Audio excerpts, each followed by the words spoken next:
ही दादाला दाखवा ना. दादा ही बारामती आहे. एअरपोर्ट सारखं एसटी स्टँड बनवलं म्हणून जाहिरात करताय ना अजित दादा. ती आमच्या वतनाची जमीन आहे, आमची जागा आहे ती. त्याचा मोबदला तुम्ही आम्हाला दिला नाही आणि आम्हाला ही मानता नाही. आम्ही आमच्या जागा घेऊन आमच्या ह्याच्यावरती तुम्ही कंपन्या बांधताल, एसटी स्टँड बांधताल, एअरपोर्ट बांधताल आणि आम्हाला देशोधडीला आमच्या लेकरा बाळांनी काय करायचं? आमच्या लेकरा बाळाचा प्रश्न आहे म्हणून मी बारामती नगर परिषदेची निवडणूक लढवतोय. नमस्कार, आपल्या सर्वांचं स्नॅपशॉट मराठीमध्ये स्वागत. प्रामुख्याने मी आज बारामतीमध्ये आता जर सगळ्यात जास्त नगराध्यक्ष पदासाठी एका उमेदवाराचं नाव चर्चेत असेल तर ते बसवाचे, बरोबर? नाव सांगा बरं आपलं जरा. माझं नाव काळूराम चौधरी. तुम्ही आज महाराष्ट्रात फेमस आहे. नाही, मी महाराष्ट्रात फेमस नाही. पवारांनी जो दलित वस्तीला भाकास केलाय त्याच्यामुळे मी फेमस झालेलो आहे. ही भागातले प्रॉब्लेम काय?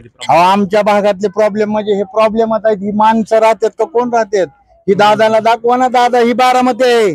एअरपोर्ट सारखं एसटी स्टँड बनवलं म्हणून जाहिरात करताय ना अजित दादा. ती आमच्या वतनाची जमीन आहे, आमची जागा आहे ती. त्याचा मोबदला तुम्ही आम्हाला दिला नाही आणि आम्हाला ही मानता नाही. आम्ही आमच्या जागा घेऊन आमच्या ह्याच्यावरती तुम्ही कंपन्या बांधताल, एसटी स्टँड बांधताल, एअरपोर्ट बांधताल आणि आम्हाला देशोधडीला आमच्या लेकरा बाळांनी काय करायचं? आमच्या लेकरा बाळाचा प्रश्न आहे म्हणून मी बारामती नगर परिषदेची निवडणूक लढवतोय. मी आधी पूर्वी BSPचा उमेदवार होतो. आता मात्र मी सर्वसामान्य बारामतीकरांचा, व्यापाऱ्यांचा, हमालांचा, कष्टकऱ्यांचा, रिक्षावाल्यांचा, पतारीवाल्यांचा उमेदवार आहे. सर्व बारामतीकर माझ्या बरोबर आहेत. मला आणि वरून बारामतीच्या वेशीवरच्या मारुतीने आशीर्वाद दिलाय मला. बरोबर आहे. प्रामुख्याने आता तुम्ही ह्या भागातलंच आहे, त्यामुळं ह्या भागात समस्या काय काय आता तुम्ही ह्या फेस करत असाल, इथे लोक फेस करत असतील? अहो, इथं काय कोणच लक्ष देत नाही. इथं सांडपाण्याची व्यवस्था बघा तुम्हाला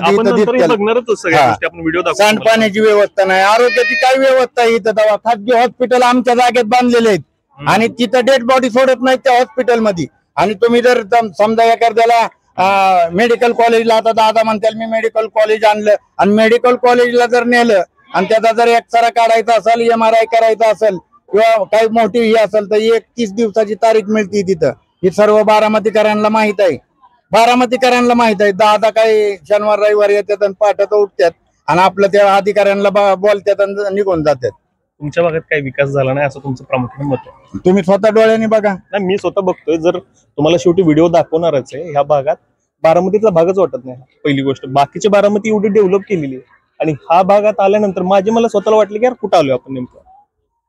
मग आता काय तुम्ही आल्यानंतर, तुम्ही निवडून आल्यानंतर तुमच्या काय म्हणजे तुम्ही काय करणार या भागासाठी वगैरे ह्या गोष्टी? मी हाय त्या जागेवर 1 BHK देणार. त्या जागेवर? हो, आहे त्या जागेवर. आम्ही मालक आहे. आमच्या जागा आहेत. सरकारने जागा परत घेतलेल्या नाहीत. आमच्या सोनवण्यांच्या उतार आहेत तिथं. सोनवण्या जे आहेत आणि सोनवण्यांचे सगळे नातेवाईक आहेत. आम्ही सोनवण्यांचं, माझी आजी सोनवण्याची आहे, यांची आजी आहे, ही सगळी म्हणजे ही वतनदार इथला सोनवणे आहे. आमचे उतार आहेत आणि बाकीची जागा जी गव्हर्नमेंटची आहे तर तिथं राहतोय आम्ही. आता किती आमच्या 7 पिढ्या तर इथं मरून गेलेले आहेत. मग आमच्या जागेवरती हिथंच मी 1 BHK करणार. आणि दादा फक्त 4 वेळा अर्थमंत्री झाल्यात आपल्या काकाच्या जीवावर. ओके. माझ्या बापानी 4 पानाचा निबंध लिहिला होता, द प्रॉब्लेम ऑफ रुपीज.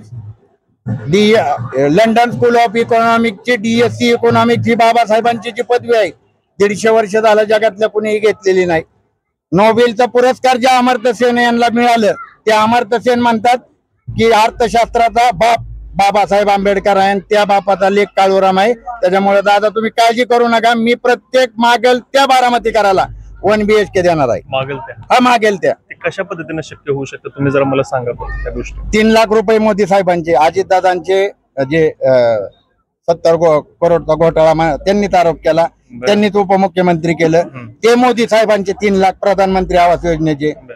तुम्ही एसटी वर बघताय फडणवीस साहेब, अजितदादा आणि एकनाथ शिंदे साहेब यांचे मेकअप करून लावलेले फोटो आहेत. रमाई आवास योजनेचे 2.5 लाख रुपये, 2.5 आणि 3 झाले 5.5.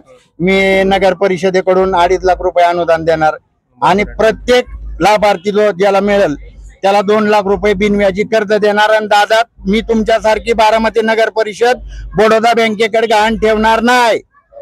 गहाण ठेवली होती गहाण, हे मला माहित नव्हतं. हे कुणालाच माहित नाही. गहाण ठेवली होती. दादांना विचारा की, तुम्ही दादांना विचारा गहाण ठेवली होती का नाही. आणि गहाण नसेल जर ठेवली तर मी 2 बापाचा आता दादा म्हणतात बरं त्याला मीडिया समोर बोलतात आमची बारामतीची त्यांची भाषा चालते नाही बारामतीची भाषा आहे ती मावळच आहे पण आमची ती दुसऱ्याला दिसताना वेगळी दिसते हा तशी